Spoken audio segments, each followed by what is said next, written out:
Buenos días, buenos días.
Profe, está muy serio hoy.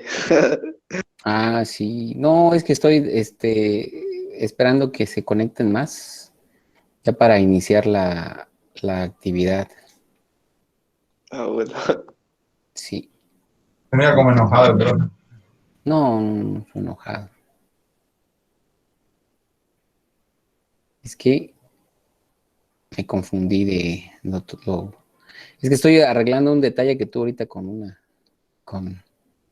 las actividades con ustedes. Ahí está ya, ahora sí ya. Creo que ahora sí ya. Muy bien, pues vamos a dar comienzo a la actividad de esta sesión del 12 al 16 y voy a explicar, vamos a leer el día de hoy una, una literatura. A ver, espérate. Caray. Voy a leer una información y después de la lectura vamos a hacer una actividad. Más bien no lo van a hacer porque yo lo voy a explicar casi todo, tratar de hacerlo todo en una hora. Muy bien, entonces esta información que voy a colocarles ahorita en la pantalla es una información que ya ustedes ya lo tienen porque ya se los había yo enviado anteriormente, como tal, ¿sale? Seguramente se los envié al principio del curso, pero de todos modos se los voy a volver a enviar, pero ahorita ya en esa parte, porque vamos a leer el 2.5 del mismo material y vamos a ir relacionando algunos conceptos de actividades que van a estar ustedes trabajando, pues lógicamente conmigo, ¿sale? Permítame un ratito total. Lo subo y ahorita comenzamos nada más.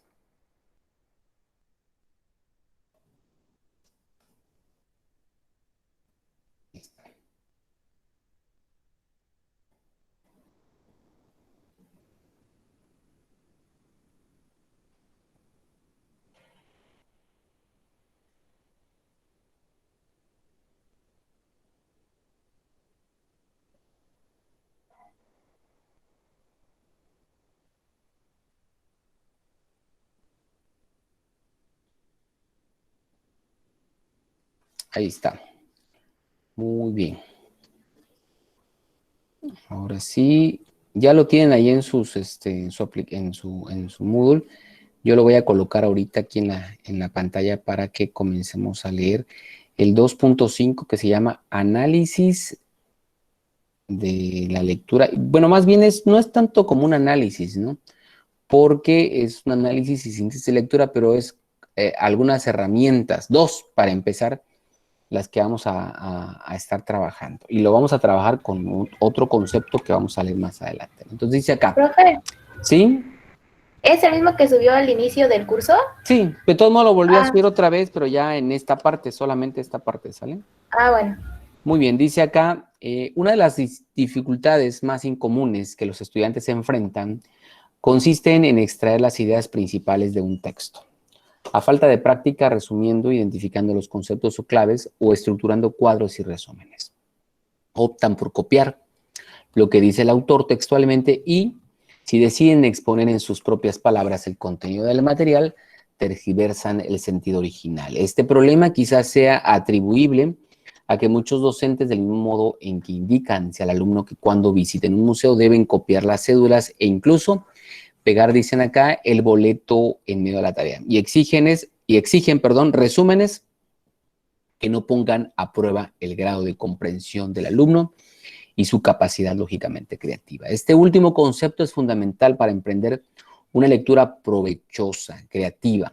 El estudiante no está obligado a reproducir, sino que debe llevar un trabajo de creación y recreación en lo que fluyan sus palabras y expresen lo que han podido comprender de otros autores, sin alterar significativamente las ideas originales. Por este último rasgo, la creatividad no está disociado de la disciplina y pocos ejercicios la favorecen, tanto como la elaboración de esquemas y mapas conceptuales. De hecho, este subtema propone esta práctica como fundamental para llevar a cabo una lectura fructífera y sabrosa.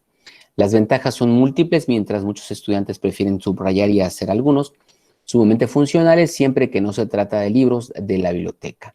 Quienes hacen diagramas tratando de jerarquizar las ideas del texto que acaban de leer tienen la ventaja de probarse si en realidad han captado el sentido cabal del libro o el capítulo. Se recomienda que estos mapas, vamos a hablar ahora de los mapas, sean trabajos inmediatamente después de haber concluido la lectura o durante el proceso. De este modo, el estudiante aún mantiene frescas las ideas, además de que en su mente mantiene la inercia del estudio y aunque las pausas mentales sean necesarias y muy ventajosas, dejar pasar unas horas para realizar un esquema o mapa conceptual marca una enorme diferencia. Muchas veces los estudiantes no recuerdan en qué página estaba el concepto que deseaban resaltar y si hojeaban les resulta difícil hallar la conexión entre conceptos resultante de la primera lectura. Esta técnica, además de reforzar la comprensión, ayuda a que el lector le pregunte el texto.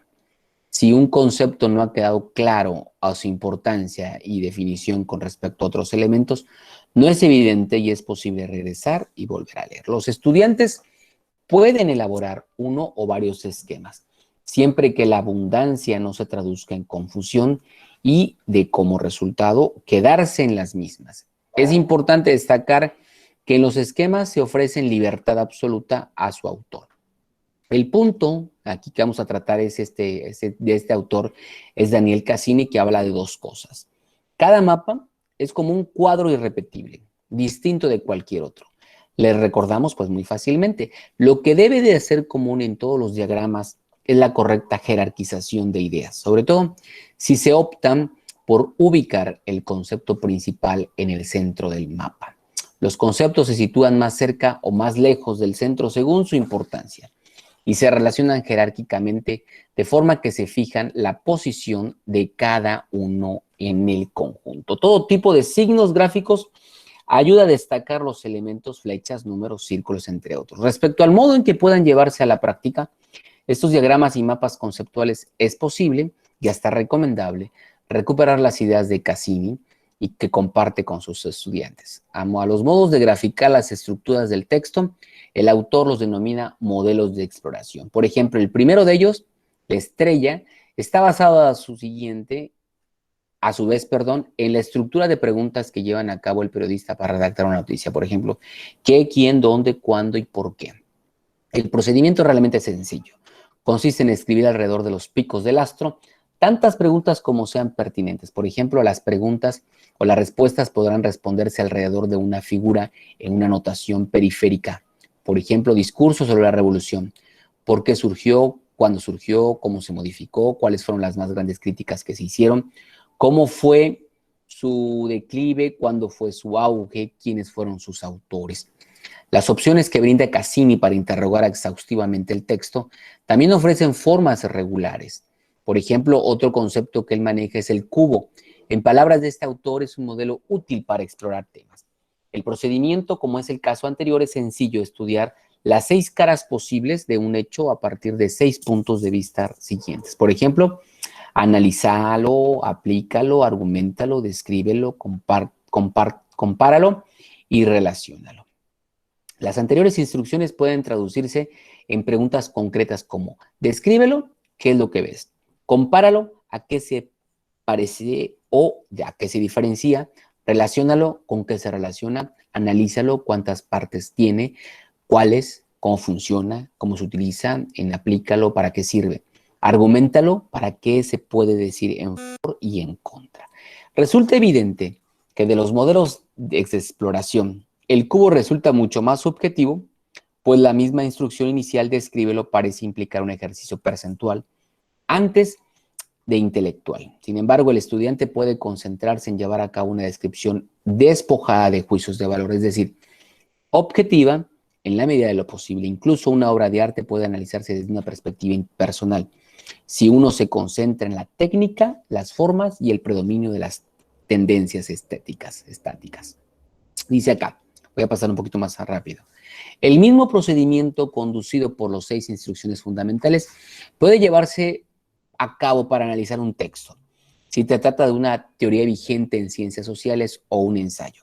El estudiante puede describir, comparar, relacionar, analizar, aplicar y argumentar, siempre que ese trabajo se cumpla sobre las bases del conocimiento formal y no de las apreciaciones personales.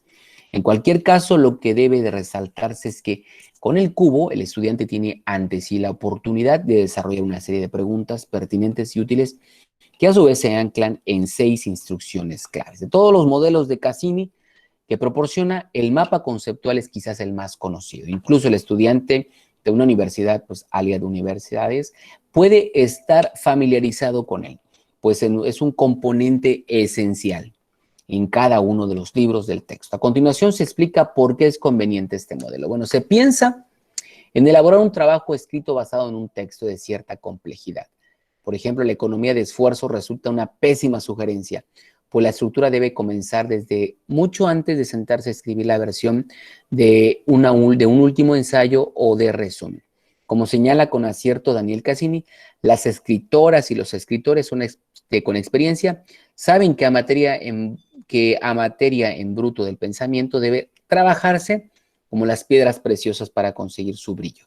Y en el proceso de escribir con claridad y de plasmar el grado de comprensión de un texto, los mapas conceptuales constituyen una herramienta fundamental. Por ejemplo, algunas ventajas de estos diagramas pues tienen varias utilidades, son flexibles y se adaptan a un estilo pues concreto, como en este concepto que estamos viendo aquí en un mapa conceptual. El día de hoy pues leímos un poquito sobre estos 3 conceptos, mapas, y los mapas pues pueden dividirse lógicamente en diagramas a su vez, ¿sale? Entonces, Cassini nos estableció un concepto como una estrella a través de un mapa conceptual o un mapa conceptual como los hemos hecho nosotros en las materias, o también se analiza esta metodología que él propone como el cubo, donde se relacionan preguntas ya establecidas de los 6 dados del cubo, pero también pueden utilizar algún otro concepto. Entonces vamos a aplicar estos conceptos en una lectura. Esa es la actividad. Pero voy a abrirlo más todavía. Porque tú puedes hacer un mapa conceptual, si tú quieres. Puedes hacer un mapa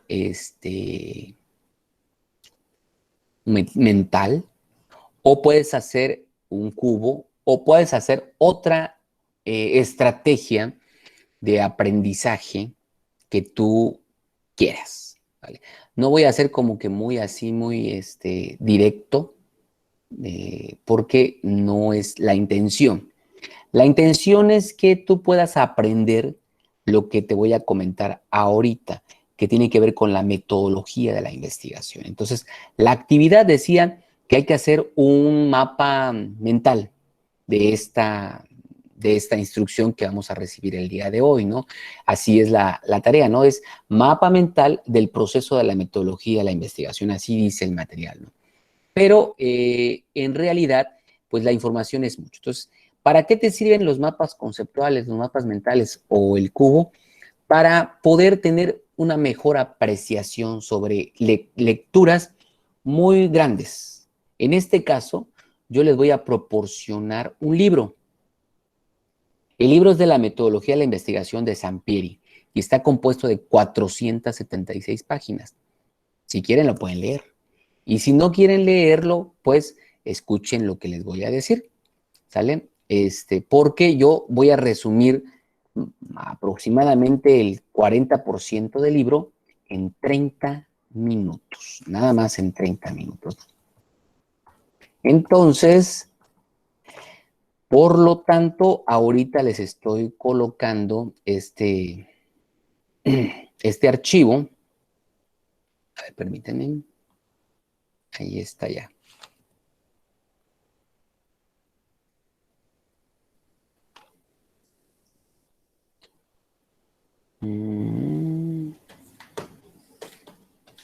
Muy bien, espérenme, ahorita se está colocando el archivo como tal. Ahí está. Listo. ¿Vale? ¿Y qué vamos a hacer? Vamos a hacer un mapa conceptual, o podemos hacer un mapa mental, o podemos utilizar un cubo de Cassini, o podemos utilizar cualquier otro recurso para resumir lo que yo te voy a platicar, ¿sale? Para eso yo voy a utilizar unas diapositivas, pero no te voy a poder enviar las diapositivas. En sí, las diapositivas solo van a servirme como guía. Tampoco tienen la información que te voy a platicar, ¿vale? Por lo tanto, lo que te va a servir es escucharme y tomar anotaciones. Es lo único que te va a servir. Si no estás en clase, pues lo que tienes que hacer es escuchar pues los más de 40 minutos que casi 40 minutos que voy a estar hablando y listo, ¿sale? Entonces, les pregunto, ¿están preparados? Sí, profe. Muy bien, entonces para que Yo creo que ya. Listo. igual tú vayas tomando anotaciones, si no, pues ya lo vas estructurando. Entonces, ¿qué van a hacer? ¿Van a hacer un mapa conceptual, un mapa mental o un mapa de Cassini, de cubo o cualquier otro recurso que tú quieras utilizar, ¿no? De lo que te voy a ir platicando. Al final, te voy a decir qué es lo que quiero, ¿vale? Bien. Vamos a platicar sobre la metodología de la investigación, para que vayamos entrando en terrenos de investigación. Entonces, dice acá, la investigación nos ayuda a mejorar el estudio porque nos permite establecer contacto con la realidad a fin de que la conozcamos mejor. Constituye un estímulo para la actividad intelectual creadora. Ayuda a desarrollar una curiosidad creciente acerca de la solución de problemas. Además, contribuye al progreso de la lectura crítica. Por lo tanto, el criterio de clasificación de las investigaciones dependerá en gran medida a orientar el tipo de estudio que se quiere realizar. Más adelante, el día de hoy, te voy a platicar los tipos de estudio que existen y cómo se clasifica. ¿Qué es un abstract? Un abstract es el inglés, es la traducción en inglés del resumen. Todos los artículos de científicos manejan abstract, ¿no? Y las palabras que están abajo, esta clasificación de palabras que están abajo, pues lógicamente lo que son las principales palabras en las cuales el texto se centra. Por ejemplo, paradigma, investigación, metodología, teoría, ley y principios, ¿no? Son las que verdaderamente. Pero, ¿por qué le llaman metodología de la investigación? Entonces, mira, la investigación es un proceso mediante la aplicación del método científico. Entonces, se llama metodología de la investigación o se llama investigación porque utiliza el método científico. No hay otra, ¿no? Si no se utiliza el método científico, no es investigación. No utiliza la metodología de la investigación. Entonces, tiene su base, como dice ahí, en el método científico.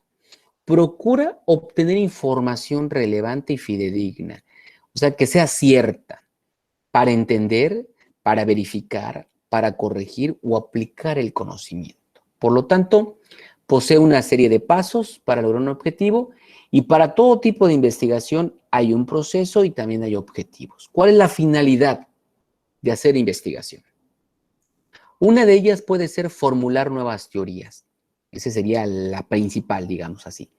La investigación nos ayuda a mejorar el estudio porque nos permite establecer contacto con la realidad a fin de que la podamos nosotros conocer mejor. O también radica en formular nuevas teorías y modificar también las que son existentes como tal. Son 4 grandes elementos de un proceso de investigación. Primeramente, la persona que realiza la investigación, o sea, el investigador, el que va a desarrollar la creatividad.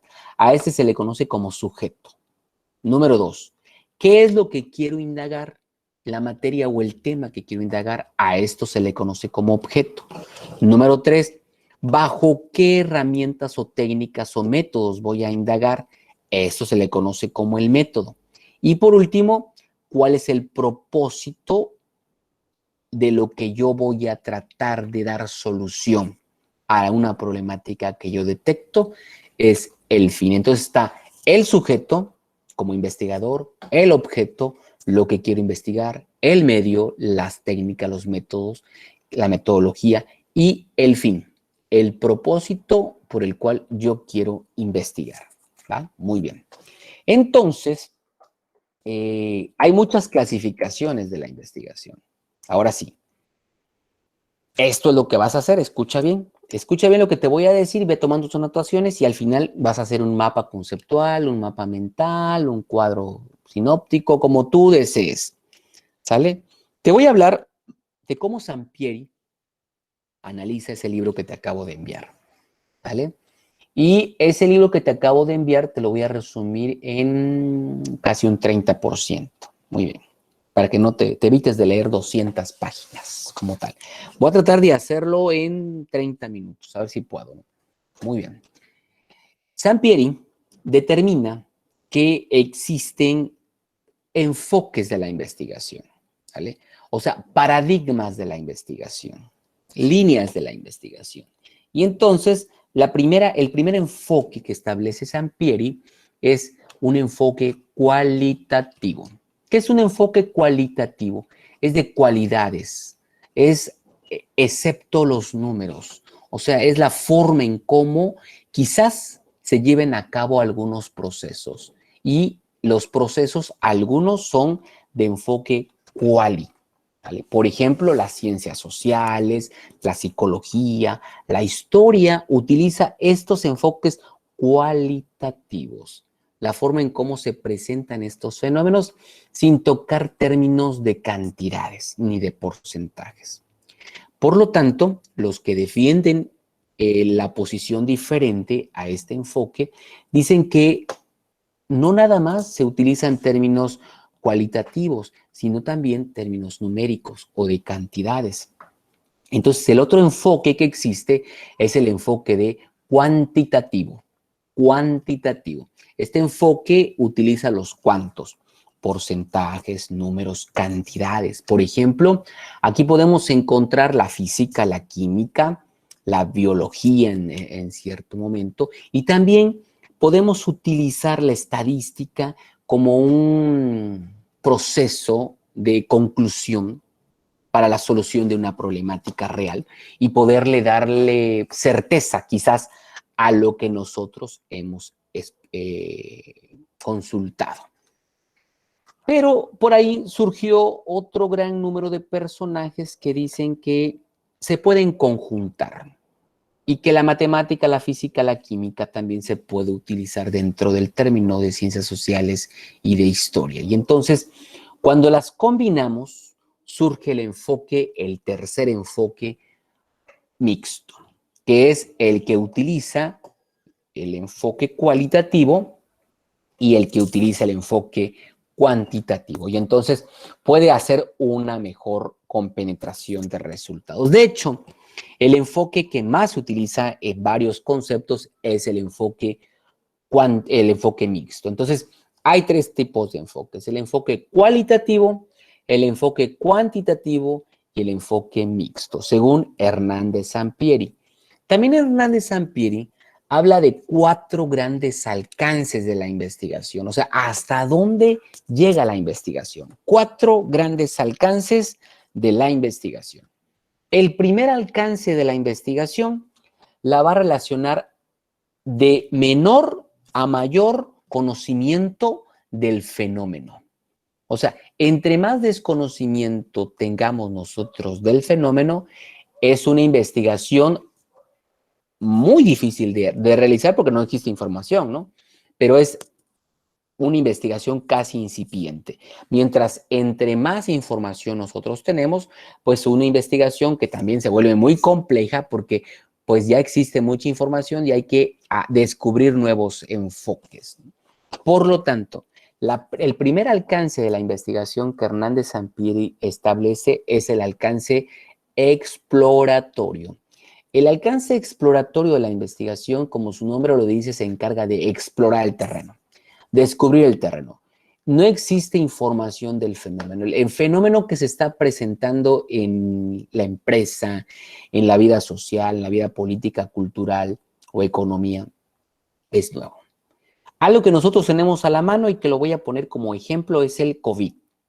El COVID, o sea, el síndrome que es causado, ahorita lo sabemos, por un virus llamado SARS-CoV-2, ¿verdad?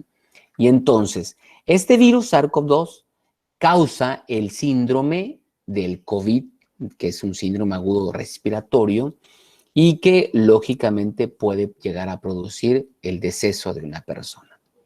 Cuando recién inició este proceso en China y en otros países de Asia y Europa, pues no se tenía nada de información. Entonces era un concepto de alcance exploratorio. Se desconocía lo que estaba sucediendo, pero estaban muriendo personas. Sabíamos que existía a lo mejor un contagio y entonces empezamos a explorar el terreno. ¿Qué es lo que está pasando? ¿Por qué están falleciendo las personas? ¿Por qué este tipo de rango de edad están falleciendo? ¿Qué es lo que está sucediendo? Entonces, a lo mejor eso puede dilatar años, meses, días, horas, para que nosotros pasemos de un alcance a otro alcance, pero desconocemos todo. Solamente estamos documentando lo que está sucediendo en ese preciso momento. ¿Sucedió con este proceso de pandemia? Sí, sucedió hace muchos meses. Y eso le favoreció a los países del occidente, o sea, nosotros, los del continente americano, porque ya no llegó con el desconocimiento como les impactó a los europeos, ¿no? Que llegó con mucho desconocimiento, entonces ellos no previeron alternativas como la de nosotros ahorita estamos previendo, que en sí hay muchas cosas que todavía tenemos en nuestro paradigma que podía protegernos o no podía protegernos, ¿no? Pero ya no llegó con un gran desconocimiento porque el alcance que ya tenemos de ese fenómeno ya no es exploratorio. Cuando ya tenemos el fenómeno bien descrito, entonces entramos a un terreno descriptivo. Y aquí se trata de un alcance descriptivo porque describe el fenómeno, describe la variable, describe lo que estamos viendo. Alcanzamos a hacer unas predicciones, pero muy someras. Quizás sabíamos que hay un virus y que ese virus está provocando o una reacción como un síndrome. Estamos determinando que las personas que llegan a fallecer son personas que tienen problemas o comprometido su sistema inmune y entonces produce la muerte, que quizás existen personas que no desarrollan nada más que una simple gripa o personas que no desarrollan nada y empezamos a describir el fenómeno, cómo se comporta, ¿vale? Entonces, en las descripciones, a lo mejor tú vas a determinar una nueva técnica en la industria, pero antes de terminar la nueva técnica en la industria, para mejorar un proceso, pues vas a describir cómo está el proceso, cuántos trabajan, qué es lo que produce, cómo lo produce, cuántas máquinas, el fenómeno también lo vas a desarrollar porque vas a describir el fenómeno en toda su expresión de la palabra. Cuando ya está un concepto bien descrito, te va a dar la oportunidad de poder llegar a otro fenómeno. El SARS-CoV-2, el virus que produce el COVID, en China fue descrito muy bien y fue rápidamente descrito porque pasaron de la descripción en semanas o en meses a otro alcance que es el correlacional. Alcance correlacional. ¿Cuál es el alcance correlacional? El alcance correlacional tiene que ver con un concepto de estadística, ¿vale? Cuando hablamos de correlación, estamos hablando de una relación bidireccionada. O sea, de dos variables que se supone están relacionadas, pero que las dos se pueden transmitir información a la de ella. Dentro de la estadística hay un concepto que se llama regresión lineal. Y este concepto de regresión lineal, que lo vamos a ver quizás un poquito más rapidísimo más adelante, habla de si una variable aumenta, ¿qué pasa con la otra variable? ¿Aumenta o disminuye? Si una variable disminuye, ¿qué pasa con la otra variable? Aumenta y disminuye. Entonces, en un enfoque correlacional se trata de relacionar variables. ¿Qué es una variable? Una variable es, en su mínima definición natural, es algo que puede variar con el tiempo. Puede tomar valores diversos. O sea, ahorita puede valer 30 y mañana puede valer 20. O en el concepto cualitativo, ahorita puede estar evaluado como bien, mañana puede estar evaluado como mal. Una variable puede ser una variable dependiente o una variable independiente. No dependen o pueden depender de una o varias. Yo quiero que te vayas con la idea que existen esas dos variables, variable independiente o variable dependiente, pero que en la vida y en la naturaleza, entender el concepto de variable dependiente o independiente va más allá de todo nuestro análisis, porque no existe nada comprobado que no estemos relacionados todos. Entonces, salvo lo que decía Luis Pasteur, que nacemos de la espontaneidad, quiere decir que de pronto surgió algo, un estallamiento, y ahí nacimos los seres humanos, pero tiene que haber un detonamiento de algo, ¿vale? O sea, tenemos que depender de algo. Por lo tanto, nada está por inercia, o sea, todo está relacionado, entendiendo que si se mueve algo, pues se va a mover mucho algo más, ¿no? Entonces, quiero que te vayas con la idea de que para este concepto, para la investigación, sí pueden existir variables independientes, aunque no los vamos a ver del todo a profundidad. Ejemplo de una variable independiente y una variable independiente es la edad y la estatura. Hasta cierto punto. Vamos a poner que de un día de vida hasta 10 años, pues sí puede haber una dependencia e independencia, ¿no? O sea, la variable independiente son los años, porque no está sujeta a nada, mientras que la variable dependiente es la estatura. Y yo puedo decir, a menor edad, menor estatura o mayor estatura. Entonces, a mayor edad, mayor estatura. A menor edad, menor estatura. Y se puede comprobar, pues, muy fácilmente. Después de los 10 años, esta relación de variables ya no va a ser tan lúcida, porque implican otros conceptos hormonales, otros conceptos neuronales, otros conceptos fisiológicos, nutrición, entre otras cosas, hasta las condiciones étnicas y de rasgos fisiológicos de los seres humanos pueden hacer que esta variable fracase. Pero la relación de variables, pero de 0 a 1 año, pues sí, perdón, a 10 años sí puede haber este concepto de variable como tal. No en todos, ¿verdad? No en todos, estoy como que suponiendo. Entonces, la correlación, el alcance correlativo de una investigación es aquella que hace relaciones o supuestos y entonces empieza a comprobarlos. Y entonces, en este ejemplo que hemos estado poniendo sobre el SARS-CoV-2, que es causante del COVID, determinaron que había un virus que mutó de los animales a los seres humanos. ¿Por qué? Porque hubo un estudio y fue comprobado. Ya estamos hablando de correlación. ¿Por qué saben que es SARS-CoV-2? Ya existían los SARS, porque son virus que ya existen, pero que en ese es una nueva cepa, ¿ya? Y que esta nueva cepa dentro de los seres humanos causa un síndrome. ¿Cómo lo saben? Porque ya está comprobado, una relación de variables. Y produce una enfermedad degenerativa, porque es un síndrome, lógicamente, pues, de insuficiencia respiratoria y te da lo que se produce el COVID. Y no lo da a todos, te dicen todavía, porque está relacionándose variables, ¿no? No lo da a todos, lo da a personas mayores de 60 años con problemas de diabetes, hipertensión o su sistema inmune comprometido. Pero que también existe una apreciación diferente, porque no necesariamente puedes estar enfermo de esas condiciones, porque puede darse para todos. O sea, y entonces te abre la posibilidad de que si no te cuidas, te puede llegar a matar.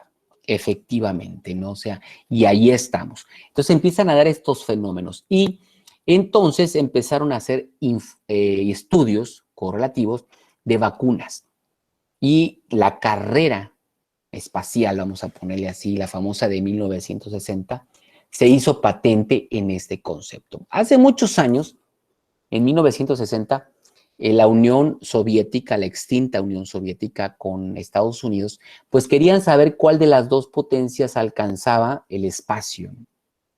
Y entonces, la primera nación, o la primera, pues sí, la primera nación que alcanzó el espacio, pues fue la Unión Soviética, lanzando un cohete más allá de todas las capas de nuestra Tierra, llegando al espacio y alcanzó una vacuna, un satélite que tiene el nombre de una vacuna, la Sputnik, y lanzó este astronauta y fue el que se coronó, ¿no? Es lo que está registrado en la historia. Después Estados Unidos quiso hacerlo con llegando a la Luna, que hay muchos mitos si Estados Unidos llegó o no a llegar a la Luna. Lo que sí es que ya llegaron ahorita, ya no se puede decir que no ha llegado. Pero en aquel momento, lógicamente, pues decían que no levantaba el polvo, que la bandera no ondeaba y que había como que iluminaciones incorrectas. Entonces, pues podríamos decir que a lo mejor llegó, a lo mejor no llegó. Pero Estados Unidos se coronó en ese momento porque venció a la Unión Soviética, ¿no? Lo mismo sucedió ahorita. Ya no se llama carrera espacial, sino carrera contra la vacuna, pues para ver qué países o qué país del mundo logra encontrar la mejor vacuna. Y la Rusia, ahorita ya no es Unión Soviética, sino que Rusia, pues detalló una vacuna que se llama Sputnik a relación de ese satélite que mandó con un ser humano al espacio, y creo que es la vacuna que más investigación tiene hasta ahorita, ¿vale? Y que seguramente se está ya impartiendo en varios rusos y creo que cubanos por ahí, todos los que son del orden del socialismo, ¿no? Creo que México también ha pedido unas vacunas por ahí con varios países, entre ellos, lógicamente, Rusia. Y esto abre la posibilidad de ese estudio correlacional. Y ahí estamos, ¿no? Buscando quién se corona para aniquilar este virus, que en su momento va a ser así, ¿no? Sin lugar a duda. Pero, pues Estados Unidos nos ha vendido una idea falsa de que ellos son los salvadores del universo. Hace muchos años yo recuerdo que sacaron una película que se llama El Día de la Independencia, donde los alienígenas nos invaden y ellos, con un hombre de raza oscura, pues quisieron llegar y creo que vencieron a esos alienígenas y fue precisamente el día 4 de julio, ¿no? Que lo que tiene Estados Unidos son unas buenas películas, porque en realidad ha de tener el capital, pero el talento intelectual no creo que lo tengan. Y entonces ahorita ha quedado patente o de patente este concepto, y por eso países como China, como Rusia, como Francia, pues han estado en otro contexto más allá de los que están los americanos, ¿no? Entonces, ¿quién se lleve las palmas? ¿Quién se lleve el trofeo de la mejor vacuna? Lo vamos a saber seguramente muy pronto, ¿verdad? Entonces, es conceptos de correlación, relación entre variables. Y cuando ya se tiene todo esto, y ahorita estamos en este proceso también, ya llegamos al alcance más grande y más importante, el alcance explicativo, que es el alcance por predominio más grande, porque ya se trata de explicar el fenómeno. Entonces ya te dicen, Ya te dice, ¿sabes qué? Sí puede haber más predisposición a contraer el síndrome y el COVID en personas que son de mayor edad por su estado emocional, por su estado eh, sistema comprometido, por las enfermedades degenerativas que pueden llegar a presentarse, ¿no? Pero también el sector juvenil también puede estar en esta faceta. ¿Y por qué el sector juvenil está en clase, no está en clases? Te podrías preguntar tú. Porque se ha comprobado que los jóvenes y los niños son los que transmiten este virus, ¿no? O sea, como se ha comprobado que hay un sector grande, muy grande de la población que se contagia del COVID, pero son asintomáticos, al decir que son asintomáticos no producen síntomas, pero desgraciadamente sí pueden contagiar el virus. Entonces, como no produces ningún síntoma tú, porque estás en esa faceta de jóvenes o de niños, no quiere decir que no se enfermen, sí, han muerto niños, han muerto jóvenes, ¿no?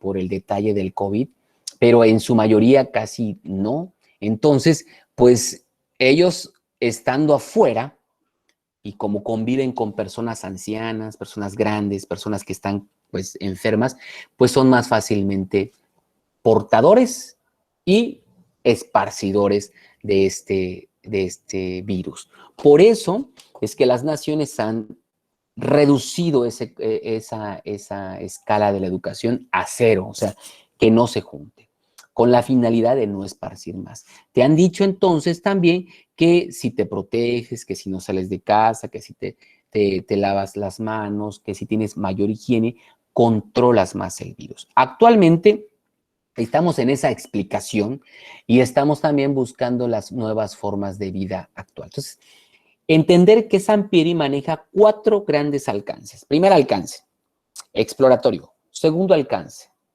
descriptivo. Tercer alcance, correlacional. Cuarto alcance, explicativo. También Sampieri habla sobre 2 grandes tipos de la investigación, ¿no? O sea, no nada más se queda con los enfoques, que son 2, no nada más se queda con los alcances, que son 4, sino que también trata de explicar, ¿sale? De explicar los tipos de investigación que existen. Son 2 grandes tipos, son 2 grandes vertientes de investigación que existen. La investigación experimental y la investigación no experimental, ¿vale? ¿Cuál es la gran diferencia entre estos 2 tipos de investigación? La investigación experimental, como su nombre lo dice, trata de experimentar datos, por lo tanto, manipula las variables. Mientras que la investigación no experimental no manipula variables, nada más las observa y las toma como tal. Entonces, a través de un concepto básico te voy a explicar este fenómeno, cómo sucede. Si queremos nosotros determinar cuándo sí y cuándo no manipulamos variables, los vamos a hacer con un ejemplo muy, muy burdo. Por ejemplo, la psicomotricidad del individuo, ¿vale? Es los movimientos que tú tienes, los sentidos que tú tienes, y esos pueden llegar a ser definidos o disminuidos en un contexto mayor o menor de acuerdo a un fenómeno. Por ejemplo, si yo te dijera ahorita, está temblando o hay temblor, tú inmediatamente pones en jaque todo tu sistema y tus sentidos se van a agudizar al 100%. De tal manera que vas a tratar de sentir el mínimo movimiento o vas a tratar de escuchar el mínimo sonido para advertir que verdaderamente está temblando, ¿no? O sea, no va a llegar un ángel y te va a decir, sí, sal corriendo, está temblando, ¿no? Sino que tú en este momento vas a tratar de comprobar lo que te estoy diciendo yo. ¿Vale? Algunos hasta van a sentir el movimiento, pero porque a lo mejor sus pies y todo su cuerpo empieza a temblar por el miedo, ¿no? Que produce el estar dentro de un sismo y de magnitudes muy altas, ¿no? Entonces, el sistema psicomotriz te ayuda para el equilibrio, el sistema psicomotriz te ayuda para la visión periférica que nosotros tenemos. Y acuérdense que el oído es básico dentro del concepto de nuestro equilibrio. Si falla el oído, pues falla también nuestro equilibrio como tal. Yo voy a relacionarlo con un concepto que es el nivel de alcohol en la sangre. ¿Qué tan perjudicial puede llegar a ser mi nivel de alcohol en la sangre con mi concepto psicomotriz fundamental? O sea, ¿qué quiere decir? A mayor nivel de concentración de grados de alcohol en la sangre, es menos o disminuye mi capacidad psicomotora, o al revés, a menor concentración de alcohol, casi nula en la sangre, pues mi capacidad psicomotora es muy alta. Esto lo voy a comprobar con estos dos conceptos, tipos de investigación, experimental y no experimental. Claro que cuando hablamos del alcohol, hablamos de un sistema bastante difícil y triste, ¿vale? Porque verdaderamente el alcohol es una enfermedad, y no lo digo yo, lo dice la Organización Mundial de la Salud. Te advierte que el alcohol es progresivo, insidioso, ¿vale? Y enfermizo, o sea, tiene todas las facetas para ser considerado perjudicial en tu vida, ¿vale? Y así lo consumas ahorita de manera muy poca, pero como es insidiosa y progresiva, quiere decir que ahorita puedes consumir una cerveza, mañana 2, pasado 3 o en un año 4 y así sucesivamente, ¿vale? Entonces, el alcohol es peligroso. Así que tómalo con seriedad. Verdaderamente hay que tomarlo con seriedad, este gran problema que tenemos personal y social. Entonces, yo te invito a que si eres joven y estás descubriendo este proceso de alcohol en tu vida, porque es social, ¿no? Desgraciadamente el alcohol es social. Están nuestras fiestas familiares de alcohol. Si se desmaya alguien, ahí tienes el alcohol en tu casa, las lociones tienen alcohol, las medicinas tienen alcohol, algunas comidas llevan alcohol, le ponen su cerveza ahí a algunas comidas. De niño, cuando eras muy pequeñito, seguramente un tío muy atrevido, o tía muy atrevida, o mamá o papá muy atrevido, te dio a probar la mistela, el rompope, y se reían con tus caras que tú hacías, ¿no? Que me parece absurdo este concepto, pero pues se da, ¿no? Y te están predisponiendo, se llama predisposición psicológica al alcohol como tal, ¿sale? Algún día les voy a platicar estos conceptos de alcoholismo como tal. Entonces, hoy vamos a platicar de manera muy rápida, en pocos minutos, porque ya se me está terminando el tiempo, cómo podemos hacer estos dos grandes conceptos de ejemplos. Entonces yo digo, bueno, el primero que voy a hacer experimental, voy a manipular las variables. Y en la manipulación de las variables, yo lo que voy a hacer es invitarlos a un lugar. Ahí ya manipulo el lugar.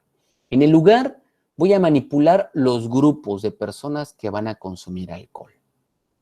¿Vale? Número 3, voy a darles a cada grupo desde lo más fuerte hasta lo más corriente, que puede ser charrito, no sé qué no conozco, desconozco los conceptos algunos de alcohol, ¿no? ¿Cómo se llama? Hay un tequila que es muy barato. A ver, díganme. Ahora resulta que no saben. Rancho Escondido o 100 años. Ándale, Racho Escondido creo que es más o menos, pero hay otro más barato, uno que es de garrafa, así como que de plástico. ¿Qué Rancho Pero Escondido no, es de? no es No tequila, es el es Tonayán. Ah, el Tonayán, sí. El Tonayán es tequila, ¿no? No, Se conoce como San Juan. Bueno, no sé si es Tonayán, no sé si es aguardiente, ¿vale? Pero es alcohol puro, que si le pones tú una llama incendia. Qué bárbaro, cómo puede existir personas, ¿no? Y algunos hacen hasta combinaciones, ¿eh? Yo me acuerdo que me invitaron a una fiesta de, bueno, mi sobrina se estaba graduando de medicina y qué bárbaro. O sea, era impresionante cómo consumen alcohol los jóvenes. Pero eran unas cosas grandísimas donde revolvían de todo. Sí está duro el consumo en algunos estados, en algunos municipios, en algunos países de alcohol, ¿no? Bueno, entonces, controlo todo eso, controlo hasta la música. Al principio, como están 2 que 3, pues les pongo música de relax, después un poco de reggaetón, después ya ya cuando están más hasta allá, pues controlo la música y les pongo para llorar, ¿no? Y entonces pura música de banda, de los que se creen del norte de Chiapas, allá por Palenque, y pues controlo todo eso. De tal manera que como están en esas facetas, va a llegar un momento en que, como voy a manipular las variables, los voy a evaluar. ¿Y cómo los voy a evaluar? Cómo hablan, cómo leen, cómo escuchan, cómo se paran, cómo caminan, y voy a analizar qué tanto ha perjudicado tu sistema psicomotriz los grados de alcohol que yo estoy estudiando. Y con el estudio anterior, o sea, el estudio no experimental, ahí no puedo manipular nada, solamente voy a llegar de observador y voy a evaluar. Entonces ahí voy a llegar a cualquier lugar de Tuxtla, si es así, y agarro 3, 4 personas y los evalúo. Porque no puedo controlar el consumo, no puedo controlar qué tipo de alcohol, no puedo controlar las horas de consumo, etcétera, etcétera. Entonces los evalúo como tal. Y entonces voy a analizar en una, si yo controlo qué puedo hacer, si yo descontrolo qué puedo hacer. Si yo lo pongo a la orden del COVID, del SARS-CoV-2, es exactamente lo mismo. Por eso las vacunas llevan un proceso de acompañamiento y estoy seguro que todo lo que resta del año todavía no vamos a tener vacunas, porque no es así como que ya en octubre y noviembre empezamos a vacunar a los mexicanos y no creo que te vacunen a ti ni a mí todavía, porque creo que van a ser a las personas que están comprometidas, como nuestros ancianos, los niños y las personas del sector salud, y ya nosotros nos estaremos vacunando en la tercera o en la segunda o en la cuarta vez que estén las vacunas por aquí. Así que si somos los que vamos a vencer el COVID, bueno, pues seamos buenos y tratemos de alimentarnos bien, porque también te han dicho, bueno, ya estamos hablando de experimental, ¿no?